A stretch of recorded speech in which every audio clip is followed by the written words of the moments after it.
नमस्कार फ्रेंड्स, मैं Sanjay Upadhyay Avon talks में आप सभी का स्वागत करता हूं। हम में से शायद ही कोई ऐसा हो जिसने वर्ल्ड हेल्थ ऑर्गेनाइजेशन WHO का नाम ना सुना हो। दोस्तों, आज के इस वीडियो में हम बात करेंगे वर्ल्ड हेल्थ ऑर्गेनाइजेशन के रिसेंट कंट्रोवर्सीज के बारे में।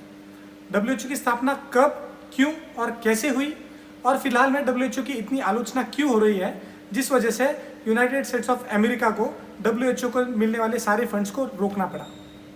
दोस्तों, अगर आपको मेरा ये वीडियो इन्फॉर्मेटिव और अच्छा लगता है तो कृपया इस वीडियो को लाइक कीजिए, सब्सक्राइब कीजिए और बेल आइकन का बटन भी दबाएं।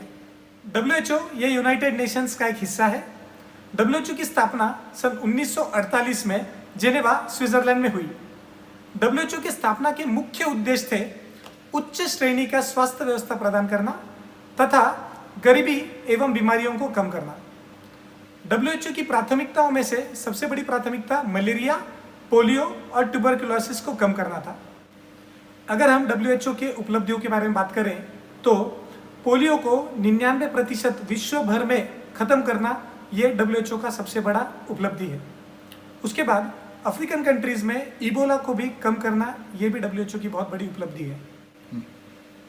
ऐसा कहा जाता है कि बहुत सारे देशों में चुनी हुई सरकारों से भी ज़्यादा काम WHO ने किया है। WHO का मेन फोकस ये डेवलपिंग और अंडर डेवलप्ड कंट्रीज में है। विश्व भर में 194 देश ये WHO के सदस्य हैं। ये सभी देश और कुछ प्राइवेट डोनर्स मिलाकर WHO को अपने अपने हिसाब से फंड्स प्रोवाइड करते हैं, जिसमें से United states of America WHO को सबसे ज़्यादा फंड्स प्रोवाइड करता है। दूसरे नंबर पे आते हैं बिल गेट्स का फाउंडेशन, जिसका नाम है bill and Melinda Gates foundation. ये WHO को द्वितीय नंबर पे फंड्स प्रोवाइड करता है। WHO की वेबसाइट अनुसार पिछले 2 सालों में यूनाइटेड स्टेट्स ऑफ अमेरिका ने 6,876 करोड़ रुपए WHO को दिए हैं, जिसका उपयोग WHO ने अफ्रीकन कंट्रीज में से मलेरिया और ट्यूबरकुलोसिस को कम करने में किया है। हाल ही में यूनाइटेड स्टेट्स ऑफ अमेरिका के प्रेसिडेंट डोनाल्ड ट्रंप ने WHO की आलोचना करते हुए कहा है कि WHO ने कोरोना वायरस की समस्या को गंभीरता से नहीं लिया, जिसका खामियाजा आज पूरी दुनिया भुगत रही है।